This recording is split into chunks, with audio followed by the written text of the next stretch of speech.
In the Middle Ages, survival didn't depend on strength. It depended on food. When winter hit or plague rolled in, only those who mastered food preservation stood a chance. No fridge, no backup plan, just salt, smoke, and centuries of wisdom. These 15 foods weren't just meals. They were the difference between life and death. First on that survival list is salt. Salt wasn't just a seasoning in medieval Europe. It was a symbol of survival, status, and sometimes outright political power.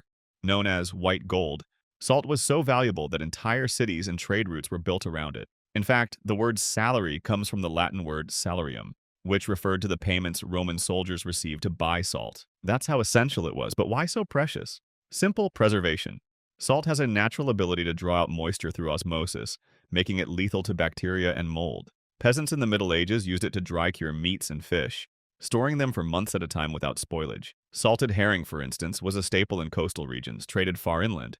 In places like England, salt pans and salt works were community centers where seawater was boiled down and the salt extracted and stored for winter months. Beyond food, salt was crucial for tanning leather, preserving vegetables, and even in some early medicines and wound treatments. Churches used it in ritualistic ways too, often as a symbol of purity. Interestingly, salt taxes were a big deal. In France, the gabelle was a salt tax, so hated it helped trigger the French Revolution. And smugglers? They didn't deal in gold or spices. Many risked life and limb sneaking salt across borders to avoid exorbitant duties. Without salt, entire villages would starve before spring thawed the earth. It was the first line of defense against famine, and in many ways, the foundation of all food security in medieval Europe. Long before sugar plantations and chocolate bars, honey was the primary source of sweetness in the medieval world. But this golden nectar was more than just delicious. It was practically magic. Archaeologists have found pots of honey in ancient Egyptian tombs, still edible after 3,000 years. In the Middle Ages, that kind of staying power made honey a survival treasure. Peasants used honey not only to sweeten gruel, oatcakes, or beer, but also to preserve fruits, vegetables, and even meat. Submerging fruits in honey was an early form of canning, creating an airtight, antibacterial seal. Its low water content, high acidity, and natural hydrogen peroxide content made it one of the safest and most effective preservatives available. But honey wasn't just a food, it was a medicine. Medieval medical texts recommended honey for treating wounds, sore throats, and digestive issues. Mixed with herbs or vinegar, it became a healing salve or even a form of early antibiotic ointment. Honey was also used in mead, a fermented honey wine that was drunk in celebrations and sacred rituals alike. Beehives were carefully maintained by peasants, often protected by law and overseen by beekeepers, a respected trade. The wax from honeycombs was also essential. It was used to make candles that lit up the dark, smoky interiors of medieval homes and chapels. In cold seasons, when fruit and vegetables vanished and sweets were a dream, honey was a rare, comforting indulgence, especially for children. It was a calorie bomb, a medicine, and a spiritual symbol, all in one. In an era of scarcity, a jar of honey on the shelf was a symbol of wealth and preparation. In the medieval food hierarchy, hard cheese was a marvel, both a nourishing meal and a biochemical feat. Imagine creating a block of protein so durable it could survive entire seasons without refrigeration, travel across kingdoms on the back of a mule, and still taste better than half the stuff on grocery shelves today. That's the miracle of medieval hard cheese. Hard cheeses like aged cheddar, Gruyere, or Parmigiano-style variations were salted, pressed, and aged for months. This process removed moisture, concentrated the flavors, and made the cheese nearly indestructible. Unlike soft cheeses, these were less likely to spoil, and their rinds acted like armor against mold and bacteria. They were sometimes so hard they had to be shaved with a knife or dissolved in stews. Peasants cherished cheese as one of the few dependable protein sources during winter or lean months. A single wheel, properly stored, could feed a family for weeks when rationed. Shepherds, travelers, and monks all carried cheese as a durable food source on long treks. In monasteries, cheesemaking was an art, and each region developed its own techniques and flavors based on local milk and aging conditions. Cheese was also used as currency. Farmers paid taxes or bartered tools and services with cheese. And let's not forget its spiritual value. Monasteries often made cheese for religious offerings or to distribute to the poor during Lent.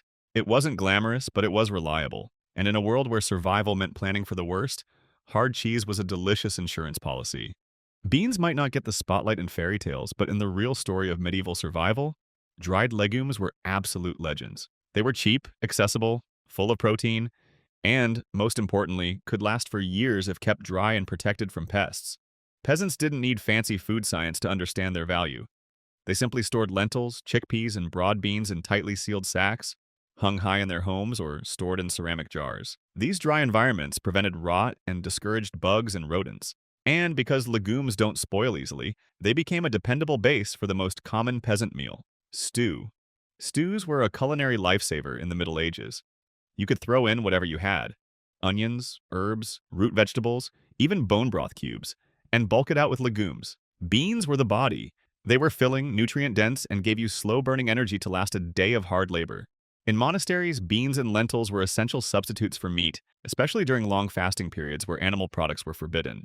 Interestingly, the term pottage described these all-purpose legume stews, and everyone from nobles to field workers ate them, though with vastly different ingredients depending on wealth. Beyond their nutritional value, legumes were symbolic too. Many were used as seed offerings during planting rituals. Their ability to grow in poor soil made them indispensable across Europe. Today, we take for granted how easy it is to open a can of beans, but back then, legumes were survival insurance. They didn't just stretch meals, they stretched lives through winter, war, and famine. Forget fluffy white loaves and baguettes. In medieval Europe, black bread was the real MVP. Made primarily from rye, a hardy, pest-resistant grain, and black bread was dense, sour, and nearly indestructible. Its secret weapon? Fermentation. Medieval bakers often relied on wild yeasts and sourdough starters that gave this bread a tangy flavor and, more importantly, resistance to mold. The natural acids and low moisture made it ideal for long-term storage. When kept cool and dry, a loaf could last weeks, which was practically forever in a time without plastic wrap or preservatives. In poor households, black bread was sometimes the only food available. Thick slices were dunked into soups, used to mop up stew, or toasted over a fire for extended use.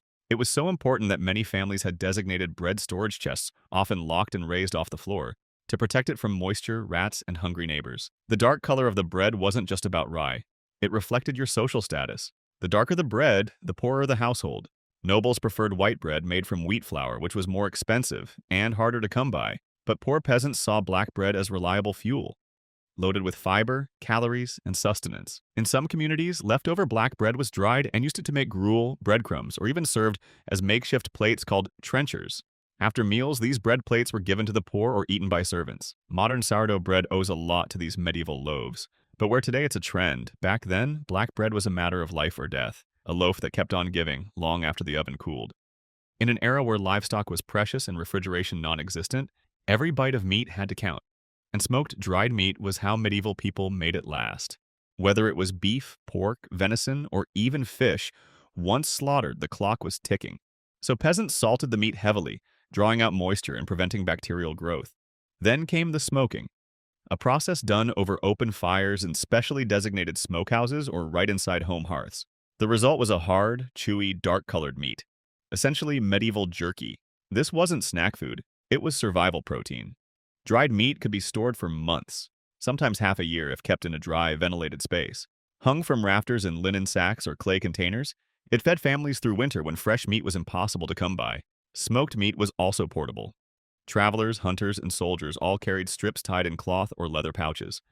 It didn't spoil on the road, required no fire to consume, and could be eaten as is or rehydrated in soups. In wealthier homes, smoke curing became a culinary art. Hams were glazed, sausages carefully seasoned, and drying times adjusted for taste. But for the average peasant, it was about practicality.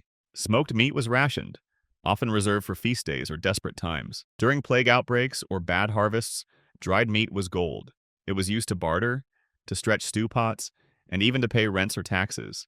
It wasn't just food, it was strategy. Today's survivalists still turn to jerky, but it all started here, in smoke, salt, and centuries of clever desperation. Long before store-bought stock cubes or gourmet bone broth supplements, medieval peasants had already mastered the concept, boiling down bones to create bone broth cubes, a portable, protein-rich lifesaver. When meat was scarce, every part of the animal was precious, and bones, often discarded today, were seen as culinary gold. Peasants would simmer bones for hours, sometimes days, in large iron pots over a fire. The goal? Extract every drop of gelatin, marrow, fat, and minerals. Once the liquid had reduced to a thick, almost jelly-like consistency, it was cooled and dried into dense, transportable cubes. These bone broth blocks could then be stored for weeks, even months, wrapped in cloth or stored in small wooden boxes. When needed, they were dropped into hot water, reviving into a warm, savory broth that formed the base of countless stews and porridges. This technique provided not just flavor, but vital nutrients like collagen, calcium, and protein. During winters, when fresh food vanished and illness was rampant, bone broth became a medicinal food. It was easy to digest, comforting, and often administered to the sick, elderly, or recovering. In monasteries and infirmaries, it was a standard item, especially during Lent, when meat consumption was restricted. Even the nobility used more elaborate versions of broth, often flavored with herbs and spices, but the essential survival formula was the same. Bone broth cubes were essentially the medieval energy drink, compact, nutritious, and long-lasting. They exemplify the resourcefulness of peasant life where no part of an animal was wasted, and a pot of bones could mean the difference between nourishment and hunger. If you think bacon grease is just a southern grandma's secret weapon, wait until you hear what medieval peasants did with rendered animal fat, a substance so vital it doubled as food, fuel, and household necessity. In a world without vegetable oil, olive oil, or butter for most peasants, the go-to solution was lard, pork fat, or tallow, beef, mutton fat. After butchering an animal, the fat was cut into chunks and gently melted down over low heat. This process, called rendering, separated pure fat from impurities, which would settle or rise as froth. The resulting clear fat was strained and stored in ceramic jars, animal bladders, or even horns. Lard and tallow lasted for months, sometimes even longer in cool environments. They were used to fry vegetables, enrich porridges, glaze breads, and make flatbreads crispy and satisfying. A spoonful of fat in a soup or stew transformed a bland pot into something hearty and energy-dense. But fat's usefulness didn't end in the kitchen. Tallow was the base ingredient in candle making. These candles lit peasant homes, chapels, and castles alike, especially during the long, dark winters. It was also used in soap making, leatherworking, and preserving metal tools. In some communities, rendered fat became a tradable good.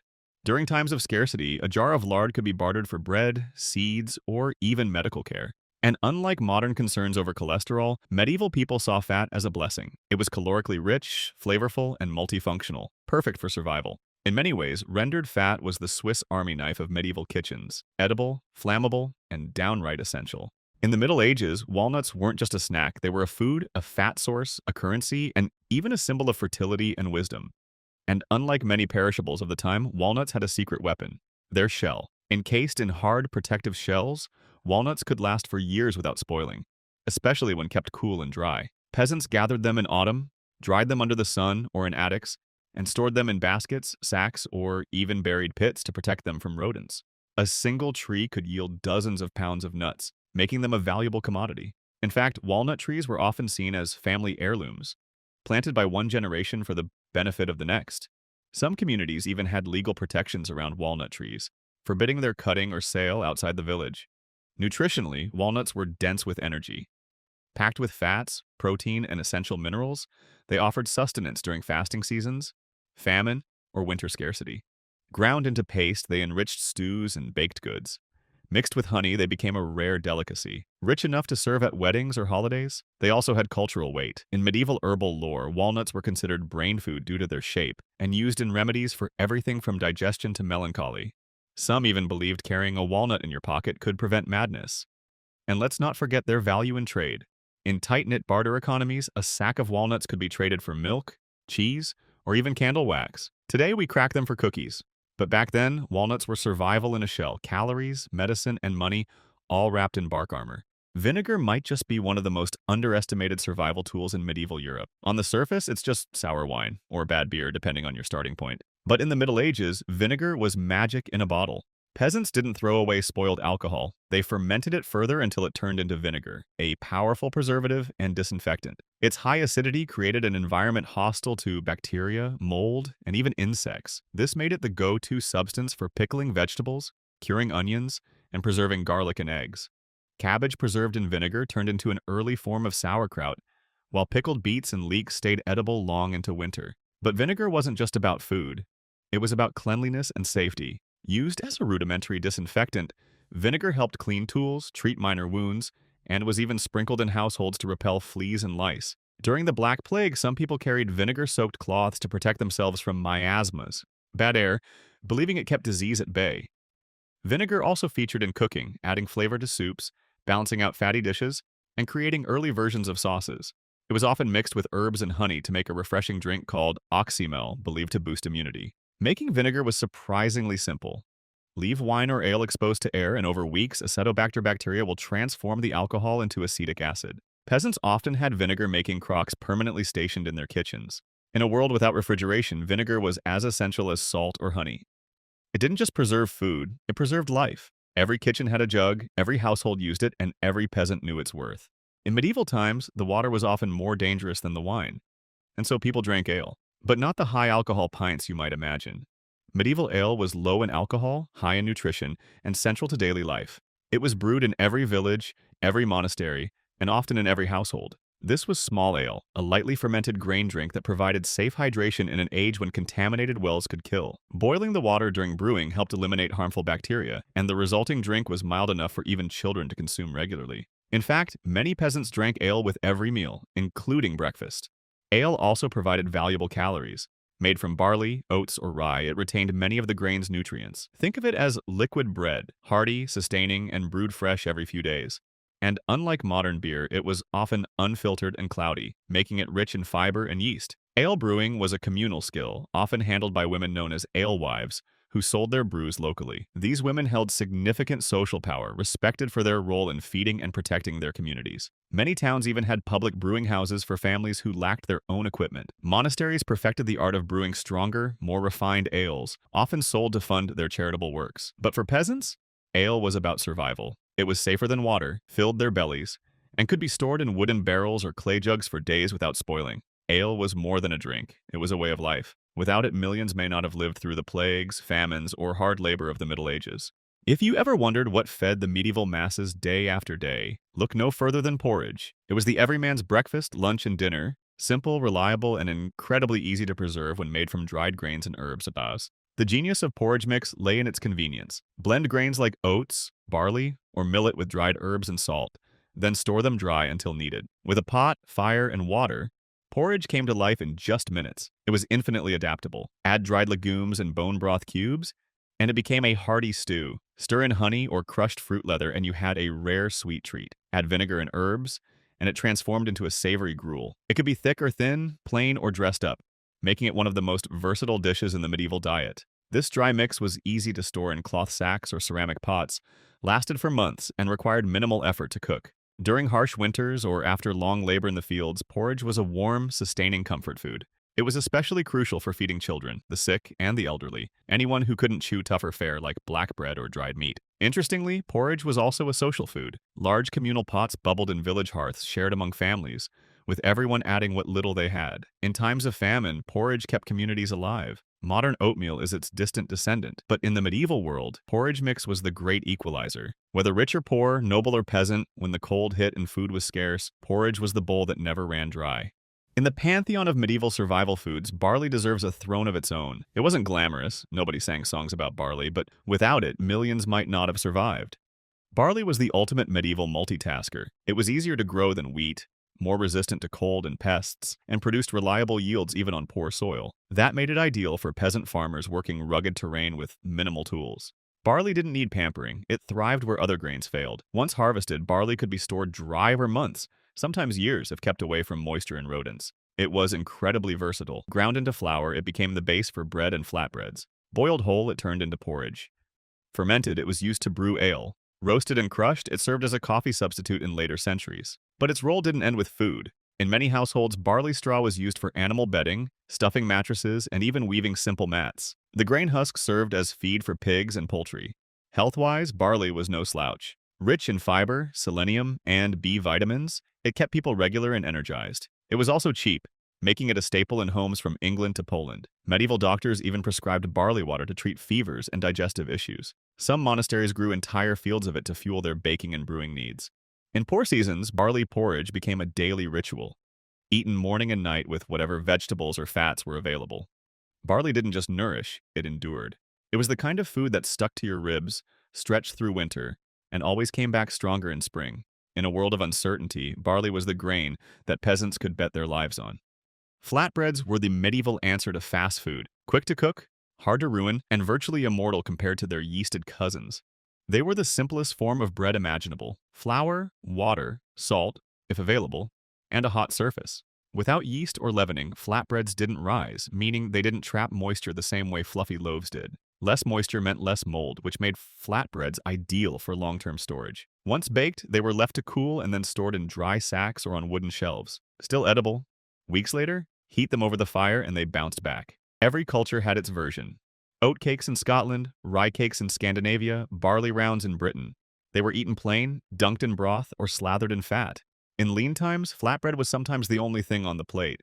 They weren't just meals, they were tools. In some cases, large, thin flatbreads doubled as trenchers, edible plates, used to serve stews and meats. After the meal, the gravy-soaked bread was eaten or given to the poor. Flatbreads also traveled well. Soldiers, merchants, and pilgrims carried stacks of them wrapped in cloth, surviving off a piece or two a day. Their toughness made them ideal road food, something you could bite into while walking 10 miles to the next village.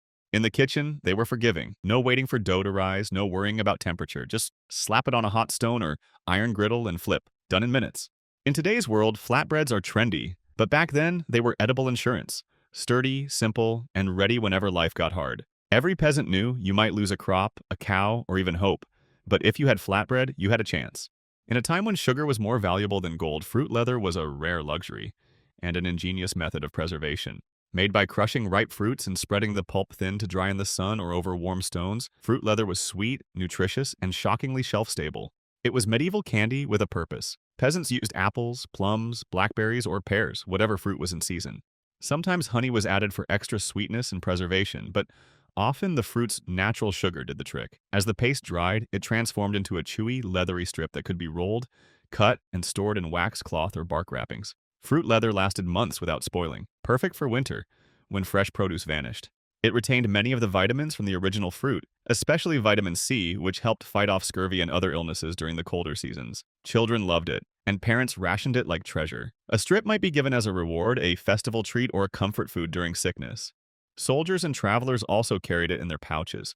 Lightweight, compact, and bursting with energy. Beyond snacking, it was rehydrated in warm water to flavor stews or make sauces. In wealthier homes, it was even served on platters during feasts, shaped into spirals or braided like edible ribbons. And fruit leather wasn't just about taste. It was about hope. A bite of sweetness during a brutal winter could lift spirits. A reminder that spring and fresh fruit would come again. In today's stores, fruit leather is marketed as a health snack. But in the Middle Ages, it was a culinary miracle. Sunshine preserved in a strip, survival disguised as a treat.